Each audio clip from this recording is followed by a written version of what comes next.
Welcome to Conversations with Life. It's me, Sochi, and I'm here with Keith on the couch, and Cedar's here behind the scenes, and we are excited to hear a little more about Keith's journey. I am not used to being Keith on the couch, although it does have a nice ring to it. It does. So, Keith on the couch. Keith on the couch. It's a new series. Keith on the couch. And I don't know who put the ADHD kid up here with all the knobs, but I just want to start turning randomly. I'm So like if trying this to gets look fucked at up, you. it's not my fault. I'm like, how do you ever look at me? The light is just glaring in my face. Really? As I'm know. trying to look at you. I don't know. No, I try not to look at you. Yeah, man, that makes sense. It's the cap. It's the glasses. Just kidding. I've never noticed, actually. All right. So what? How'd you get here? How'd you get on the couch, Keith? I came south from Ogden. I mean, you know, like everyone's, it's a long-winded story full of ups and downs that felt much higher and lower to me than they would to most other people, I imagine, right? Mm. Like, I born and raised in Sydney, Australia. Well, I mean, born there and then raised till I was like 6 in Malta. I'm going all the way back to the beginning, so.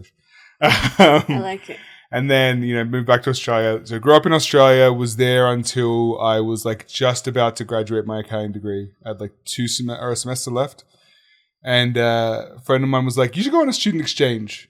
And I was like, yeah, I kind of like am hating everything about everything right now. Mm. What's the opposite of Australia? And she was from Logan, Utah. And very accurately was like, Logan, Utah is the opposite of Australia. And I was like, you're making me want to go to Australia. You could have been like Uganda, but no, it was like Logan. And I came and I'm like, yeah, that's totally valid. It is the opposite. So I was like, yeah, you know what? Screw it. Let's go. And so I like quit my job and, you know, did a student exchange, ended up at Utah State, doing a semester of accounting where I met my oh so lovely now ex-wife. And what were you, like 20? This was 2011 and this is now 2025. So this is like 14 years ago. So I was 22 or 23. Okay. Yeah. All right. I don't know if my math's right, and if it's not, fuck you, I don't care. So yeah, I was in my 20s. I'd saved up some money from being an accountant, so I came to live the high life in Logan, Utah. You know, got in a relationship, got flirted and converted, you know, the whole thing. The age-old story of the Australian that gets entrapped by the Mormons, you know, like that's how it goes, right? I was a novelty. I was like one of 3 Australians in all of Logan and the only one that wasn't on the basketball team. So it was like the whole thing. But no, you know, I did that whole game and we spent like 8 months apart. We got married. I did a year of student exchange up in Logan again for my Masters of Teaching. And then, you know, we got married. And immediately, I'd say probably the morning before we got married, shit hit the fan. Like it was like too late to pull out. We're going to hit the fucking mountain. We hit the mountain. Wow. Yeah, I distinctly, like my clearest memory from my wedding is actually seeing my, you know, bride to be walking down the aisle with just tears running down her face. And not like tears of joy, like, oh, I'm going to be married. Like tears of, I don't want to leave my dad's arm. Like, are you sure this isn't under duress? Like tears, right? I'm wow. Someone's going to come in here and think I'm abducting a child bride. Like, she was 20. I'm like, I didn't marry a kid, you know, but still. So it's Utah. No one prepares anyone for the world. Right? And so she wasn't prepared for the world. She wasn't prepared for away from family. She wasn't prepared for marriage. We got married. We, you know, finished out the year, moved to Australia. We were there for 5 years, had our wonderful daughter, Letty, who is still one of my favorite human beings. And 5 years later, moved back to Utah because she couldn't handle it. And it was anxiety, depression, blah, blah, blah, blah, blah. And it just kept going downhill, you know? So it was sort of like you have little wins surrounded by like the valley of death, right? So, it took a while. It took us 10 years to call it. We did a hell of a lot of CPR. I should say I did a hell of a lot of CPR. You know, 3 years of couples counseling only to discover that I had essentially given up myself for my marriage, right? And, you can always tell when a therapist is like, shit, I'm a couples counselor, but this couple should not be counseled. Yeah. We had a moment where my ex sort of said, I've had an epiphany. I'm going to be fine. This is going to be great. I just don't want or need anything romantic or intimate from him. We can just raise our kids together. And I was like, that sounds like so much fun. The nightmare. Anyway, I met my now wife. We were best friends for like a year. And, she went through a divorce, and you see it's contagious when someone goes through a divorce around you and you're in a bad spot. It's almost like the permission is released. And you're like, that's a fucking option. Yeah. Like, my options aren't death or misery. There's a third choice. Yeah. Shut up. So I took that option, right? Really amicable divorce, actually. Much more amicable than our relationship was. And, we're working on getting through there. But all of this is subsequently happening at the same time as my spiritual marriage, sacrifice, and death, right? So flirted to convert, was baptized in 2015. Maybe 2013. 2013, my ex-wife and I were sealed. Like, we figured that out and got all that to happen. That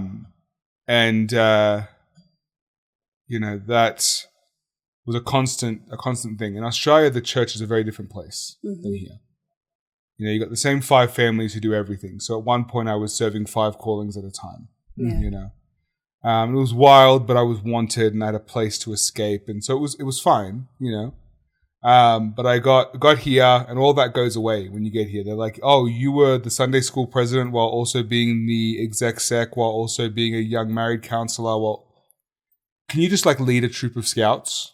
Is that cool? And I'm like, okay, whatever, but drastic shift. My wife then at the time also got burned out with the church, for issues of sort of relived trauma through like the by proxy. She saw our daughters going through some of the same stuff she was going through, and it pushed her out. And then I soon followed because I didn't really have a reason to stay. So as the marriage died, so did the last vestiges of my religious piety, and I witnessed, the group of 15 men who were going to help me move dwindle down to 2 18-year-olds as soon as they saw that it was because we were getting divorced, and realized really quickly that there was just no there was no authenticity in that space. Yeah. And at the same time, like the very same time, I reconnected with Steve and was like, hey, how would you feel about doing a podcast? I see all these things that you post on social media. It seems like you have something to say. You want to say it with me? He was like, I do want to do that. Let's casually meet up for a 3-hour conversation over Indian coffees, and we did. And I don't think we've stopped that conversation since. It's been kind of this like wild ride of like learning it's kind of been like getting my spiritual reawakening with 2 gurus for the past 2 years. It's like I'm wildly fortunate to be able to be the fly on the wall layman authority in this little like room of consciousness discovering itself. And so I've learned a lot, and it's been so funny. We've talked about this for the last couple of episodes. The amount of times I've been like, God, I'm really struggling with identity. And we sit down and I'm like, what are we talking about today, guys? And they're like, how identity is bullshit. And I was like, okay, dope, let's do it.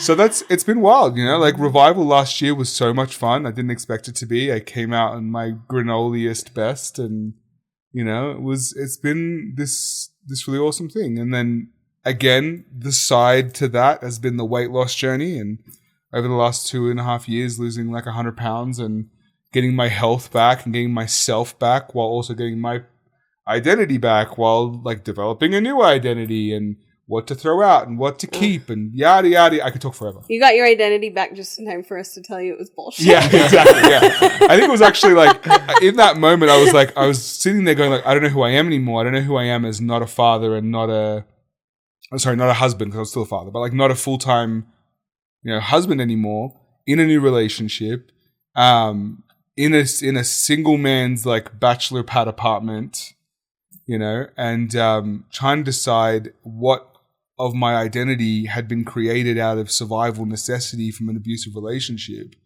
and what of it was me, and what of the old me from before it all I wanted back. And I had been like literally doing inventory. And I was struggling. I'm like, I don't know what to do. I don't know where to start. And you guys were like, identity is bullshit. Labels suck and they only pigeonhole you. Don't do it. And I was like, okay. Let's paint our nails and wear whatever the hell we want and have some fun. And that's just sort of been letting identity form around me more the last year, I think, since then.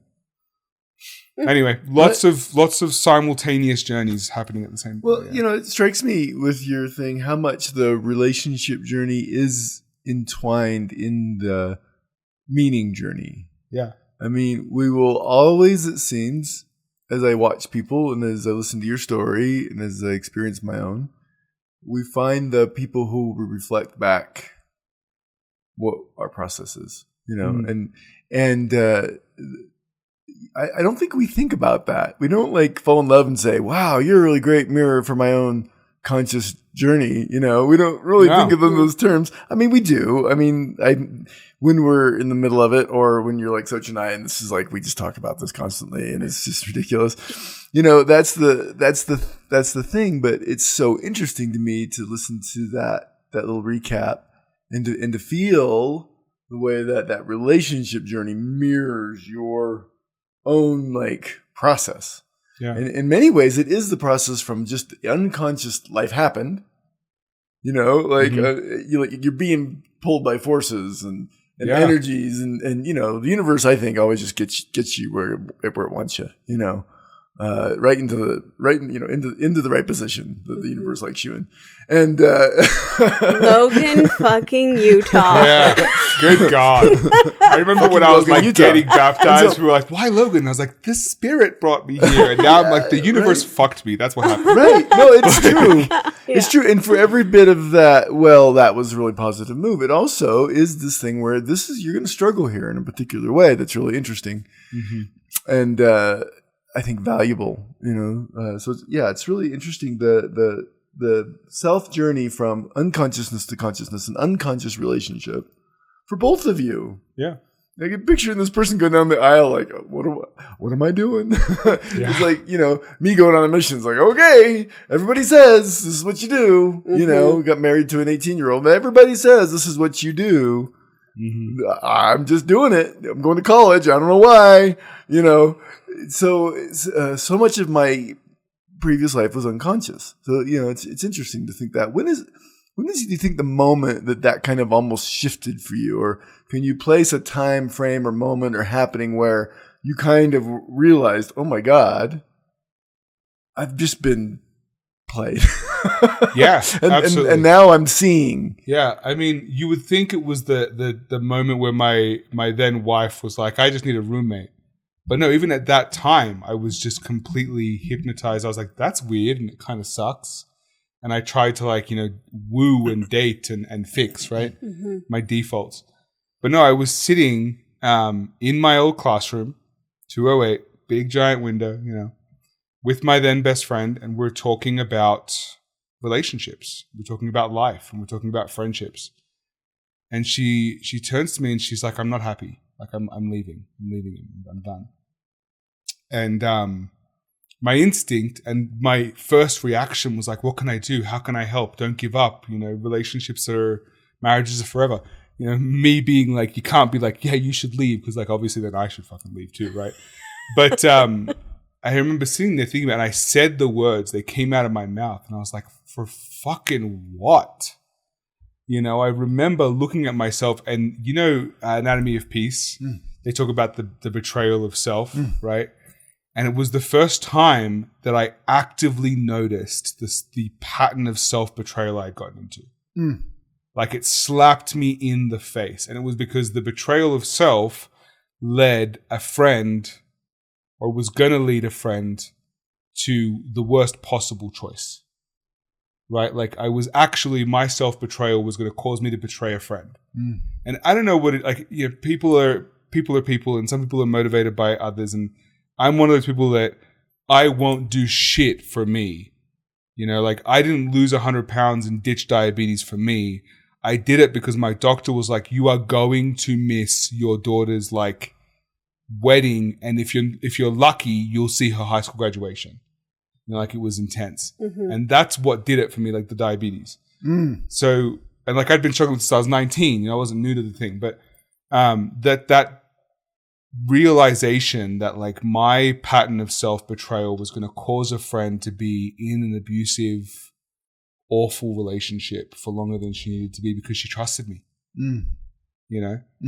And I shook myself out of it and I was like, what do you need from me right now? You know, I sort of shifted the dialogue and we had a really amazing conversation.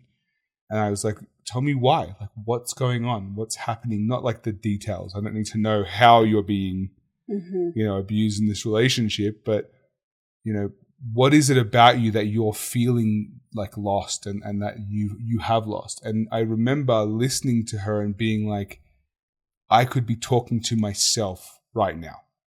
You know, I think it goes back to what Steve was saying about the partner that you end up with being the mirror of your process. You know, she was sitting there talking to me about how her kids were being modeled the absolute worst possible way to love yourself, you know, and how they were already like terrified of their stepdad and it was an awful relationship and how she was losing them while trying to save them and all these things.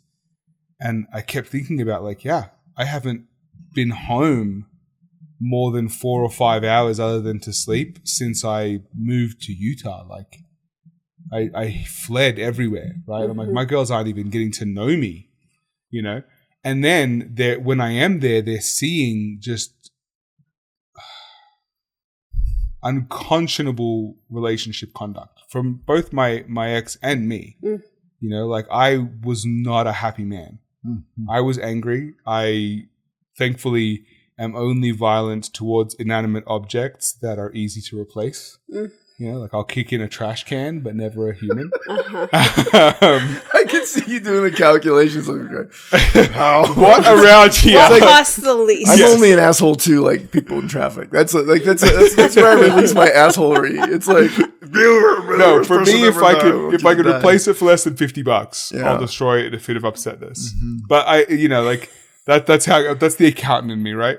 But you know, and they saw like they saw things I hope they forget that I won't say here because if they listen to it one day, I hope they never remember. You know, and thought to myself, like, good God, if Letty came to me, was like, Dad, this is what my spouse is doing, but I'm doing what you and Mum showed me, and I'm sticking with it. And I'm going to push through. I'd be fucking mortified. You know, and I realized I had been unconsciously making the choice to teach my children that was how you live. And I'm like, when do I unconsciously teach anything? My entire life is about choices and what I'm teaching and like that. Even like your energy is controllable and manipulatable and you need to use it to teach and to better the kids under your care. And I'm not doing it for my own kids. You know, and I sort of realized I hadn't made a real choice in years. Wow. Yeah. That was insane. It was probably a week or 2 weeks after that I officially talked to my ex and was like, we're done. Yeah. So once it happens for me, it's quick. Like I take a while to make a choice. Once the choice is made, I'm not sitting on it, you know. Well, you know, good job, Keith Soul. I'm really, you know, one of the things I think that with you and why I love you on this podcast, some of the things that you've done is that you built a really good, successful personality. And I'm not going to speak for Soch, but I did not. Like the personality I built was so misunderstood. Like the way I am, conditions, whatever, for whatever reason, call it whatever it is. was so not understood as a child that I really didn't almost really have a chance to build a successful ego identity, you know? Yeah. So breaking into the spiritual life or like whatever, becoming archetypal or whatever the hell happened in the big spiritual awakening was almost a relief, you know? But when you build a really successful ego, which we all should do, it's probably a really good necessary thing. I don't know how to person most of the time, but like when you build a really successful ego, the spiritual path, when it hits, when you realize you've done all the right things for all the wrong reasons, it's a real challenge to that. To take a self and go, wow, well, I'm a good dad, even though I'm modeling the wrong things. I'm a good husband. I'm conscientious about my husbandry. I know I know Paradigm, man, you're doing all the things. And like you did them like really well and right. And like I was like, shit. Someone doing it the exact opposite of me. I'm showing up to the classroom like, I don't know what we're doing today, but it's gonna be good. It's gonna be something. You know, it works out, but you know, it has its own medicine, but to take it from that side is really interesting. And that kind of realization of that moment is painful. Yeah. It's really hard to say, holy shit, all the things I've worked for and done and thought that I was working towards aren't it.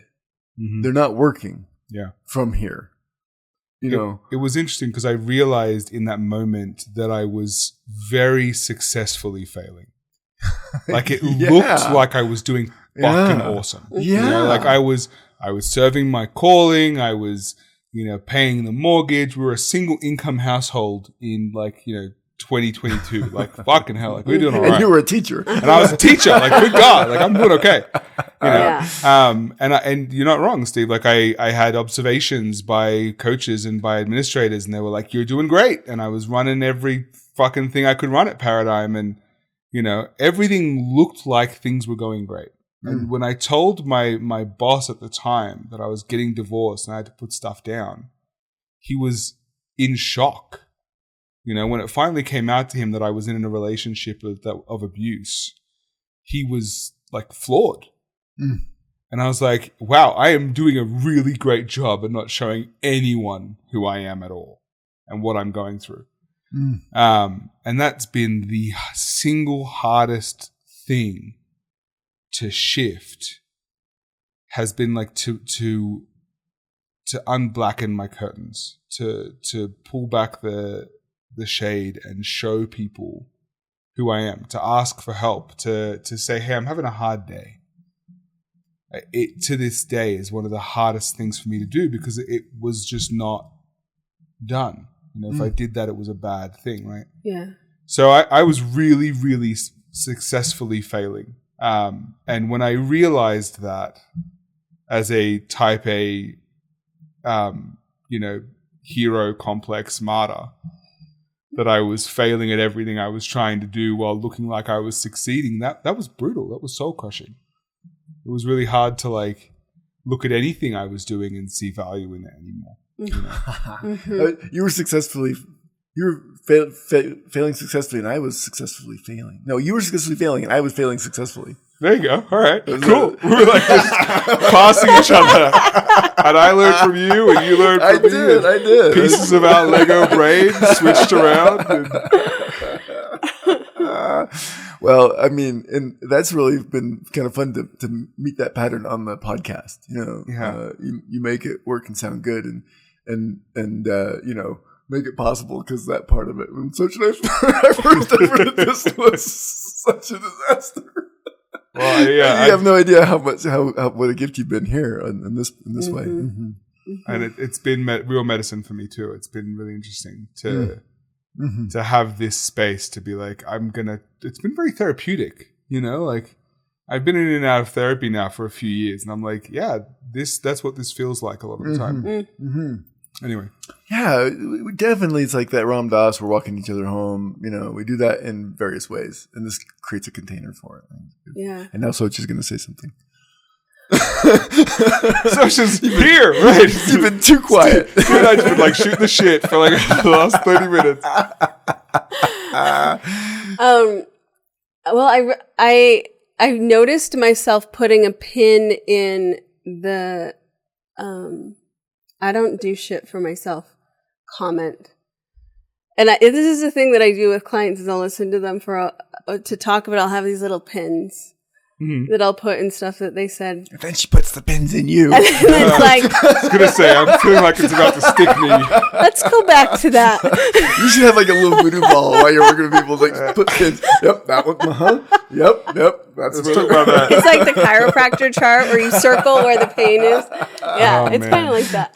So, yeah, I'm just curious about that. And if in this journey you've noticed any kind of shift there, like, are you showing up for yourself anywhere? Or is it still largely motivated by other people or relationship? So, I've been, like I said, I've been in and out of therapy for quite a while, and I'm currently in and doing the whole EMDR thing, right?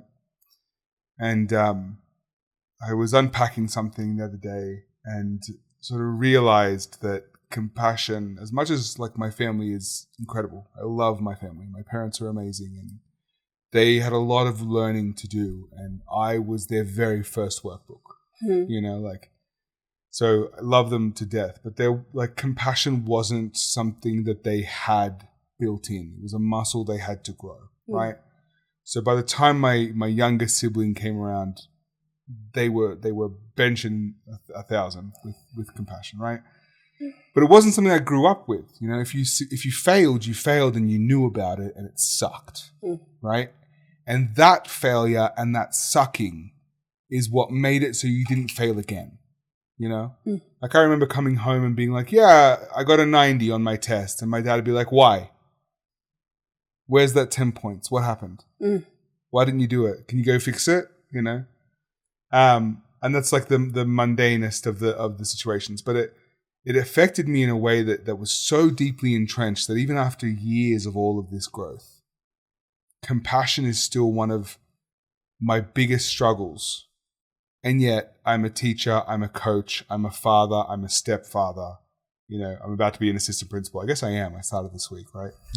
That's weird. But compassion for others was never a problem, because I remember little Keith, and I want everyone else to experience more compassion than he had. Yeah. And I had all the compassion my parents had to give me, but it didn't fill a cup, So, but compassion for myself has never been a thing.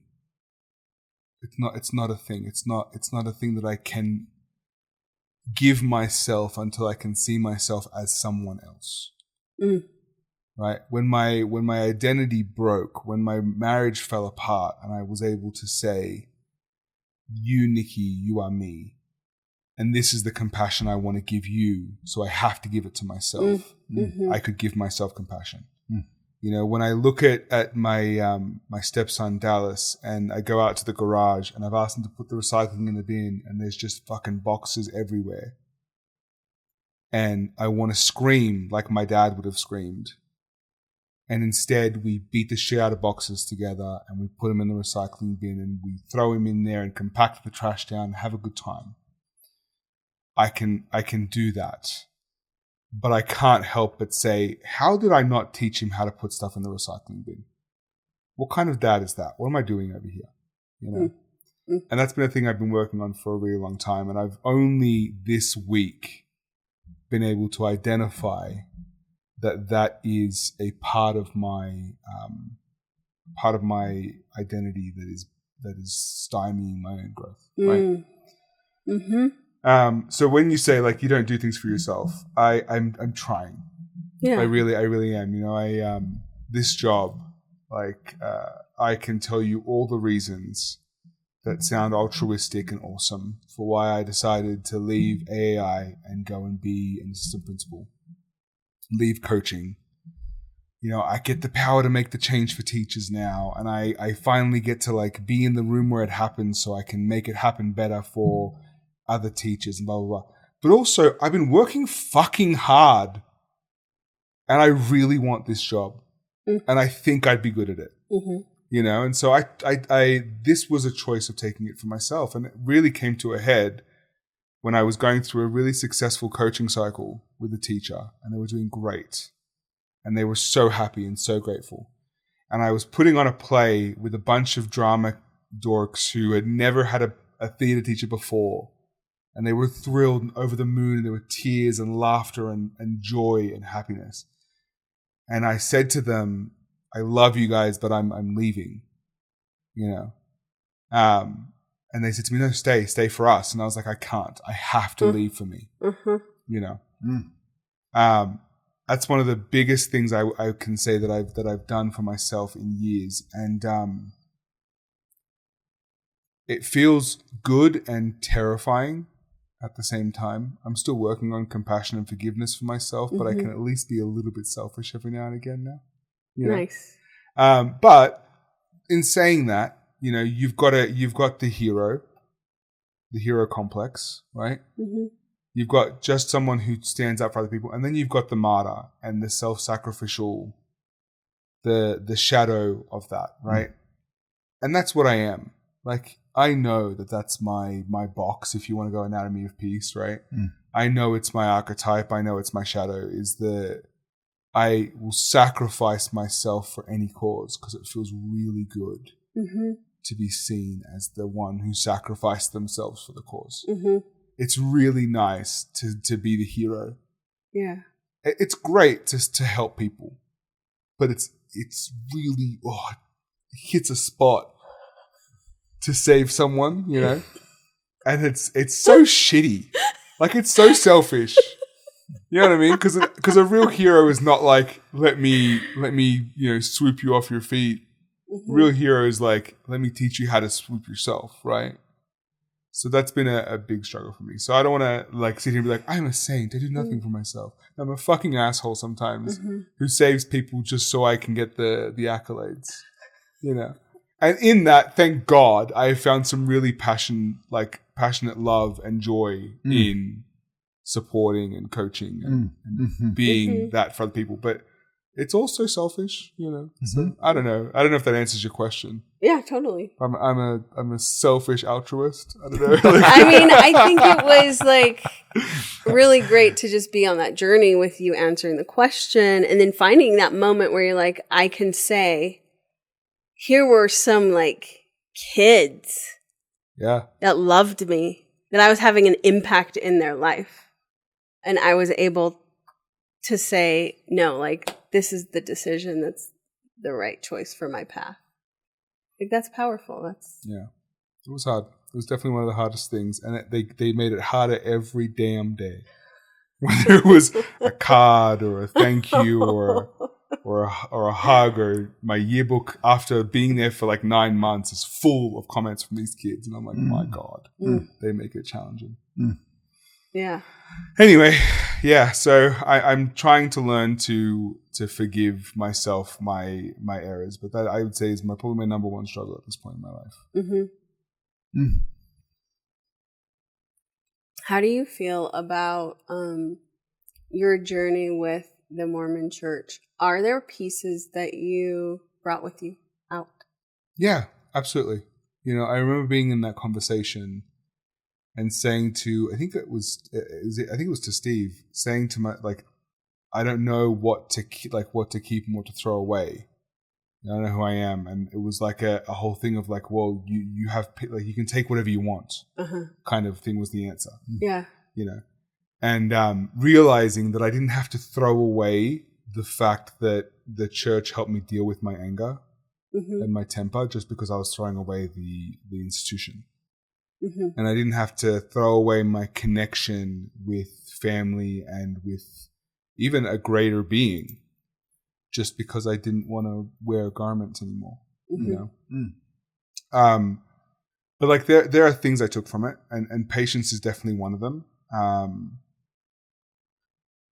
I can honestly say, like, leadership was like, it was sort of my first taste of real leadership was in the church, and I definitely got hooked on that, so that stayed with me, you know.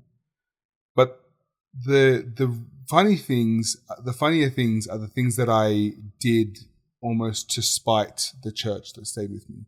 Okay. Like not actually not judging. Mm.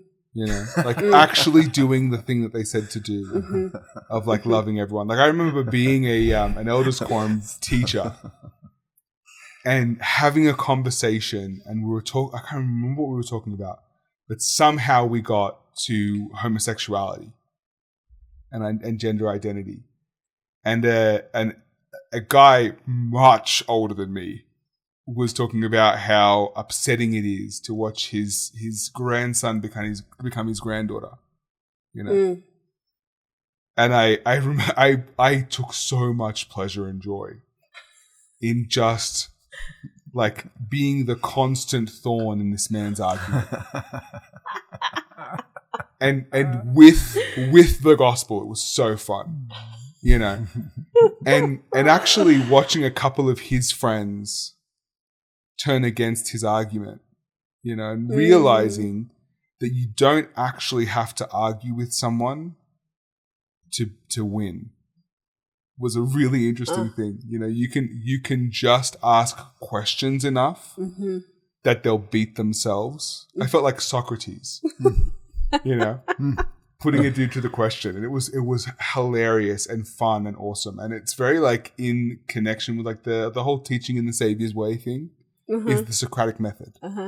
They think they're amazing and ingenious for discovering this fact, but it's just the Socratic method, right? Yeah. And so that's how I would teach all my lessons. The church is like such a master of appropriation. Oh yeah, they're like, we came up with this brilliant plan. Everything. What did Christ do? He asked questions. He's like, yeah, so did hundreds of people before him. But I teach my lessons that way, and that came with me into the classroom, you know.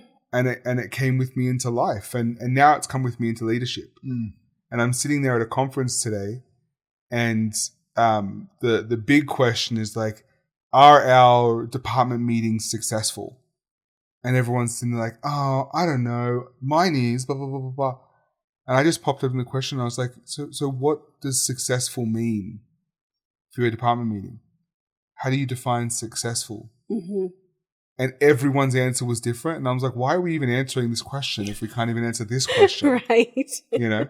And then I just faded back. Like, I leaned forward, said those things, and just faded away and let them just like watch their little world fall apart. The Keith Ombre. It's just like, I'm out. You know? But that ability to ask questions, I was not a huge questioner before the church. I can say that I didn't question a lot. You know, I was very confident. I was very sure of myself, and I was very sure of my knowledge. And even when I like came to Utah to teach, I knew how to teach until everyone told me that I didn't. You know, and then I was like, oh shit! Like, and I had to learn, and I got to question, and blah blah blah. But that curiosity stayed with me, and I'm really glad for that. So like, there's things about the church I regret, but unlike a lot of ex-Mormons and people who leave, I don't feel the anger and the bitterness, you know, which has been a real blessing. And it's been something that I've been able to like, you know, calm my wife and a couple of my stepdaughters as they've gone through the bitterness of leaving the church, and been able to be like, you know, but what have you gotten from that? Like, what benefit did it have in your life? And, you know, I've got 2 glorious kids and a wonderful home and a beautiful family that came from me deciding to, you know, flirt with the girl 2 doors down who was really weird. Like, she was just odd, you know, but really nice. Yeah. And it was effective. So I can't say I regret it. And there's a lot of stuff that I took from that. Yeah. Yeah. And there's a lot of stuff that I threw the fuck away. Well, it strikes me that connection everywhere is real. You get any people together and connection is there, and that includes connection to gay people. It includes connection to, you know, to the people you're judging. And so, you know, these structures everywhere, education and religion being pretty significant ones, are breaking down under that connection. And to leave space in a place for the connection to show, I think that's what questioning does. You know, it leaves space for something to emerge, rather than, oh, this is what we're doing and we need to do it well, or here's what we are and we need to define ourselves and make sure these other people aren't included in the definition of good, you know. It's more like, here we are with the world, with people, with our granddaughter who's now a grandson, or grandson is now a granddaughter, or however it goes, like, boy, it's been so interesting to see how many queer kids are getting there. It's Pride Month. To see how many queer kids are getting their parents out of the church, because the connection is more real than any of the doctrine. Mm-hmm. And we just watched David Archuleta at Pride. Yeah. And it was so fun to see him, hear him tell a story. And his mom comes out and gives him a big hug. And he has that Held Together song, which is just fucking beautiful. Mm-hmm. And sang that one. So yeah, as just case in point, I think you're really good at connection. One of the things out when you get out of the church and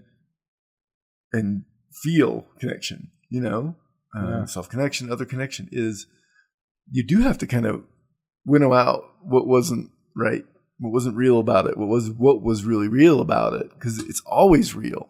The only difference between containers that I do now and containers in the church is that I know that whatever we're doing isn't what we're doing. It's not what we're doing. Whatever process that person's in, they'll do it. And a good container leaves space for that to emerge in some way. Yeah. So it's interesting. Mm-hmm. I just, I remember just days and days of literal inventory. Mm-hmm. Like real conscious connection with who I was and who I am and who I wanted to be in ways I just had never done before. I went through a point where I was like, I'm going back to how I used to talk. Fuck this fucking place, and I would just lose my shit. And I remember even at work, I had my boss telling parents that it's culturally appropriate for me to say what are Utah curse words because he couldn't get me to stop. It was just no, fuck you. It was it was actually to hell with this, because it's still. That's one of the first things I noticed about you too at Paradigm, and I liked it. It's he's a Mormon who isn't afraid to curse a little bit. That's good. That's good. Uh-huh. Yeah, and I had to be I took inventory of why am I flinching under certain circumstances, and that's trauma. Okay, so I need to move. I need to get rid of that, or that's truth, and I want to keep it. And, that whole question, I think we actually did an episode on truth versus trauma. Yeah. Right around the time that I was sitting there why do I keep flinching? And when someone raises their voice or their hand, I'm I was the guy that was I'll tackle the shit out of you. I've never been afraid of a fight, But it's a very different thing when you become an abuse survivor, whatever you want to say, right? Where you're never the same again. Yeah. And so there were so many things and literally taking stock and being this part of my personality, keep or toss. And then this. And what about this thing that I used to do 10 years ago? I used to have these things called friends. Do I want that back? Literally searching. And it was wild. I didn't actually realize you can create yourself in such a conscious way. And I'm not perfect at it. I lose track of it all the time. But I have this little mantra that's connection, not correction. And so even with myself, I'm trying not to correct myself. I'm trying to connect with myself. Because all the things that make me who I am, they exist. Some things get buried. Some things get morphed or squished. But I'm trying to reconnect with those things, and so it's been quite a journey. Anyway. Okay, so I have another question. Yeah. And I'm looking at time because you're not over there telling us how much time we have. Yeah, we're good. Okay. We're good. Am I not doing my job up here? You gotta look, and when we get to 50 minutes, you're gonna be guys, and then you'll talk for 15 more minutes. Yeah. Anyway. Yeah, that's how it goes. What does alone time with Keith look like? You know what? That's a really interesting thing because I had a lot of alone time when I first got divorced and moved into my own apartment, right? Literally, my kids were only with me half the time.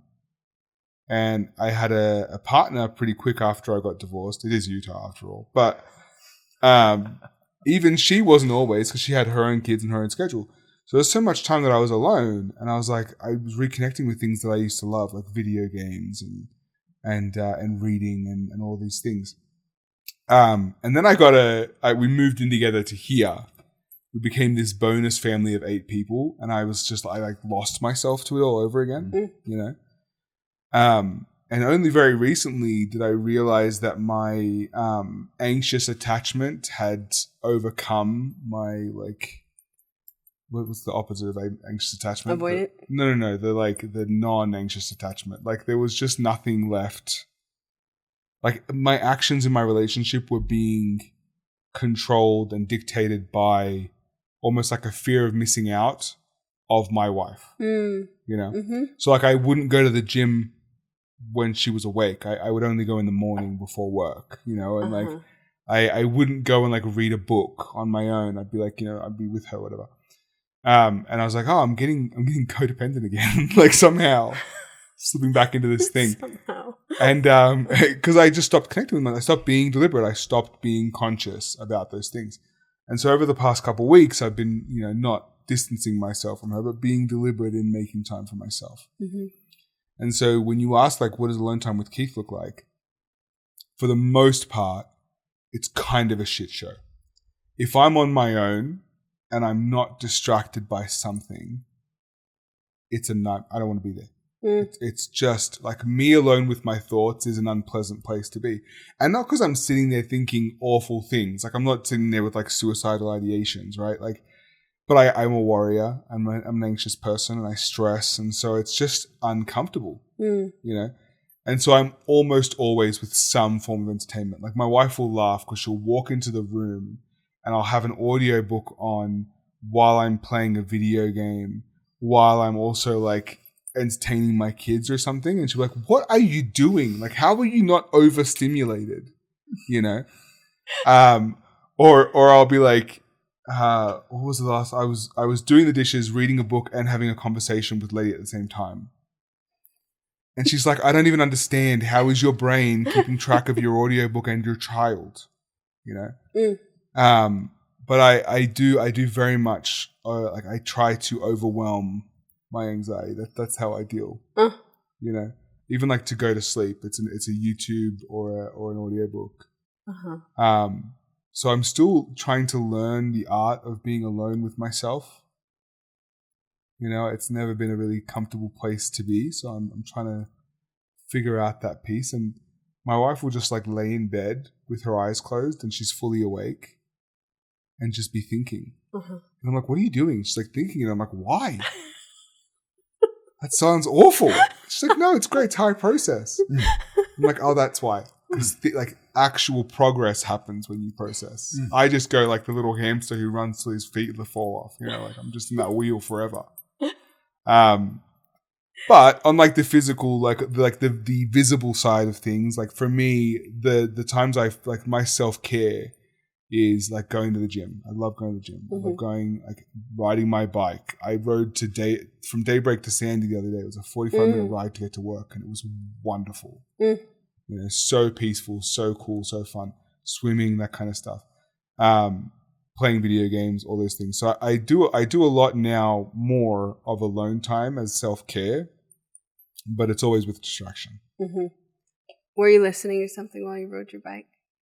Yeah. Oh yeah. I had an audiobook going for sure. And there was a good 6 minutes where I was like on a busy road, so I couldn't stop, but my audiobook finished. Where I was riding and I think I almost caught a glimpse of calm because I was like, I was still moving and doing things. So like my brain still has to focus on like not dying because I'm on like a freaking fat tire e-bike on like, you know, 114th and there's cars whizzing by me at 60 miles an hour. So like I was distracted enough to not be in my anxiety thoughts. I was like, oh, okay. But then I got to a light and I put a new audiobook on. Got it. Exactly. One of the things that comes up there is simply that we're not going to figure it out. You know, like all the old patterns and the processes that we've been going through that are difficult or however it is, don't get solved. I don't think. But we become conscious of them. Yeah. And it's like a meditation. You know, best meditation advice I ever got when I was really, really into meditation was if you sit there for 15 minutes and you're telling stories, I'm a great storyteller in meditation. All sorts of imaginings and crazy things going through my head and scenarios. And it's great. And then you notice that you were doing that, and you stop and you take one breath. Mm-hmm. That's it. Great meditation. Great job. You noticed, like, yeah, and that's like marriage. We're gonna be codependent. It's just we're gonna move in and out of that. It's just how we work. Yeah. We regulate with other human beings, and getting that right is something of an art and a lifelong journey. But if we're consciously seeing that, in that circumstance, maybe I wasn't there. Maybe I was getting pulled too much, or I was being reactive in some way. I moved from compromise to sacrifice. That's my biggest thing. Well, but it's a good move, man. Good move. And but you noticed, right? Yeah. Now you're noticing. You're not just going through a marriage for years and years, and then one day going, oh shit. Yeah. By the way, good marriage. That's the win for me. Good meditation right there. Yeah. It's like 10 years and I'm out. That was the meditation. That's a shit long meditation, man. But that's been the hardest thing, because if you're someone who doesn't do compassion for yourself well, it's really hard to admit the reality of you're never going to be done. Right. Because it's like if you can only forgive yourself when there's nothing left to forgive, then you're never going to forgive yourself. Yeah. Because we're not ever done, right? And so it comes up all the time where I'll be like, oh shit, that was a sacrifice. I'm really looking forward to going to the gym tonight, and something comes up where I then have to go get the kids and pick them up and take them home and blah, blah, blah. And now I'm home, and then something else comes up. And instead of saying to someone, no, hold on, I'm going to the gym, I just keep giving. And then at the end of the night, I'm sitting there like, fuck me. It's now 11. The gym is closed and I missed my window. I have a really hard time not being like, well, that was shit. My whole night's ruined. Yeah. Whereas actually, like, that's one of the things I'm working on, is to be able to go, okay, yes, I went back into an old habit. I sacrificed what I needed for what others wanted. But what did they get? What connection was created because of that situation? Because of the way that planned out. Mm-hmm. And like that, you can find that in every moment. It's just a difficult thing to hold on to. When compassion's hard. Yeah. And one of the coolest and hardest things about life is, like, every action is a win. Like, we want to tell ourselves there's, like, the right way to do stuff. Yeah, it's true. But, like, as a fellow, caregiving martyr kind of personality, there's a really deep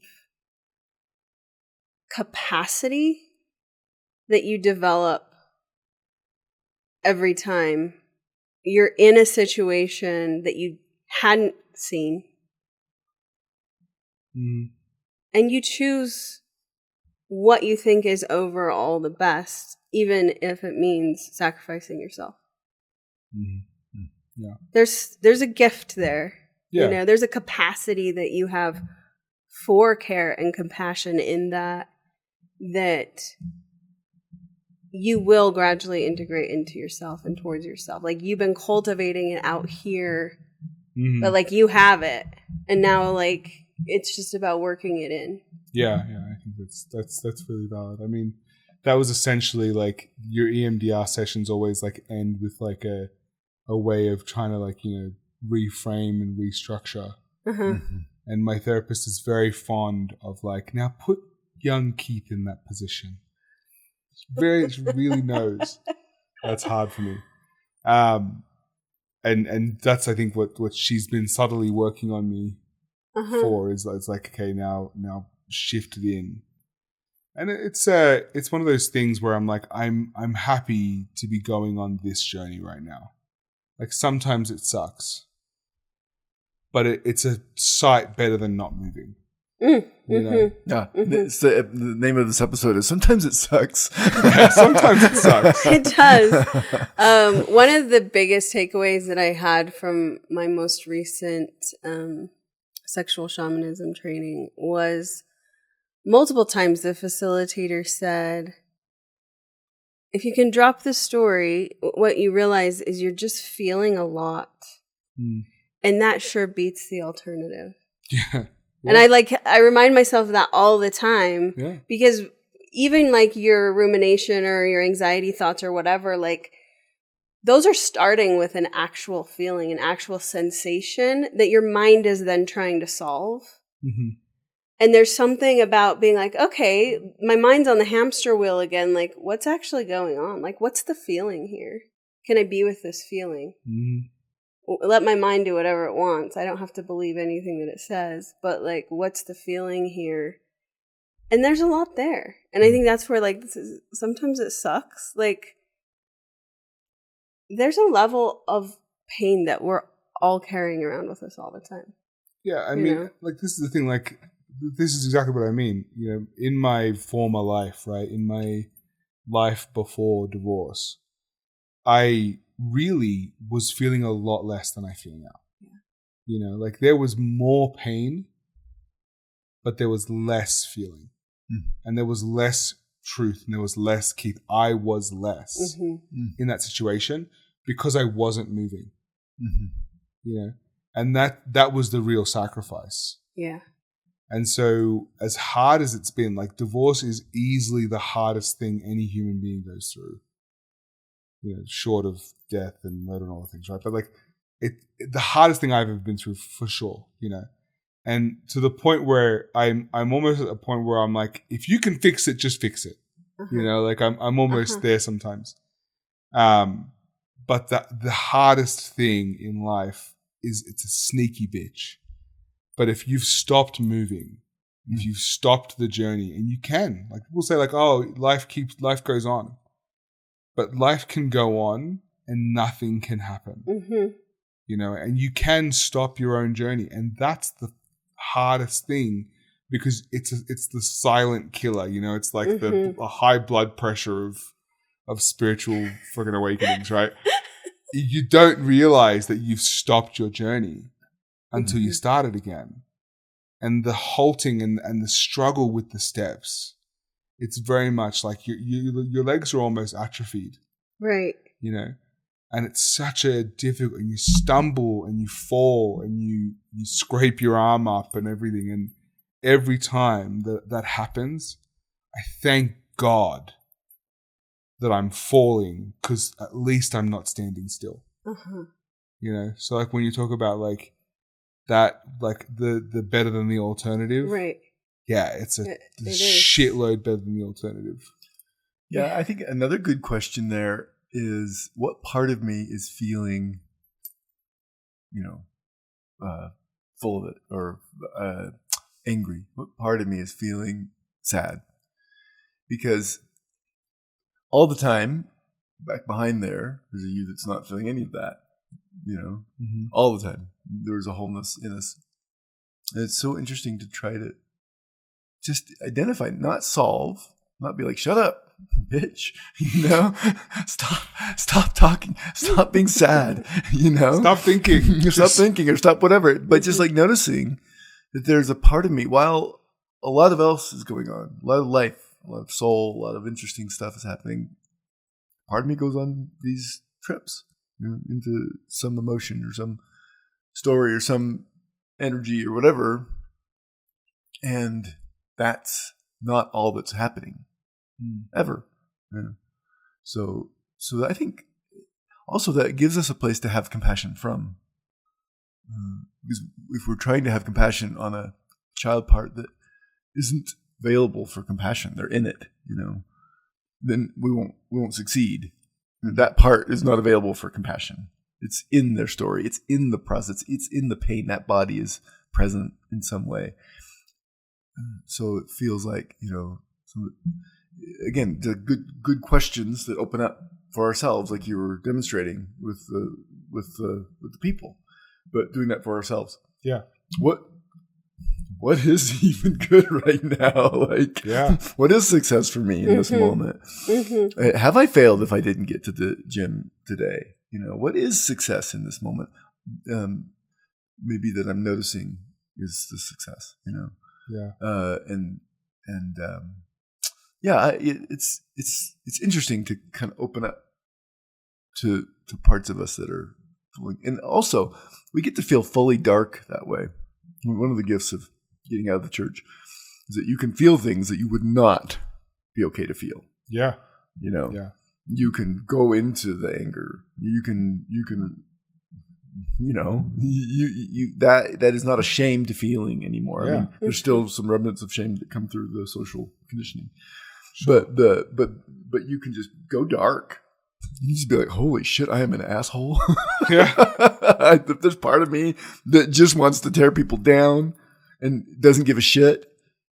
And holy cow, look at that. You know, because I know that's not me. And so there's a gift of going dark. We can get overwhelmed there too in that practice, but it's a good one. Yeah. Can be.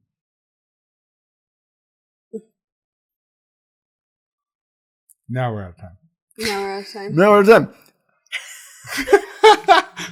12 minutes ago, dude. I have no sense of time. I don't know what we were thinking, making Steve the producer. What the hell? It was fun. It's not my job. What part of me has no sense of time? Oh, man. Well, Keith, I really enjoyed listening to your recollections and the processes that you're in and have been in. It's lovely. Good job, Keith Soul. Mm-hmm. Yeah. Mm-hmm. Well, I will say, if there's anyone out there who's going through the journey and hating every second of it, it's fucking better than the alternative. So tune in and get the medicine I've been getting for a couple of years because it works. Just really appreciate you on multiple levels. You know, on a practical level, I feel like you anchor and direct this experience in a way that really supports the medicine that Cedar and I have for the world. So honoring you in that. And then on a more personal note, it's just been really honoring, refreshing, joyful to like have somebody with such similar patterns, you know, in my field. Like being able to like witness you and see how you're working with these things always supports me in my journey as well. So thank you. Oh, thanks, guys. Yeah. I feel all like inflated. My ego is all warm and fuzzy right now. You want to take us out? Yeah, thanks for joining us today. We are so happy that we got to have some time with Keith.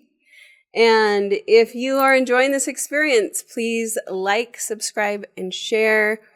And reach out to us if you would like to be on the podcast or if you have a question that you would like us to explore. You can find more info about our offerings on soulandspiritwellness.com.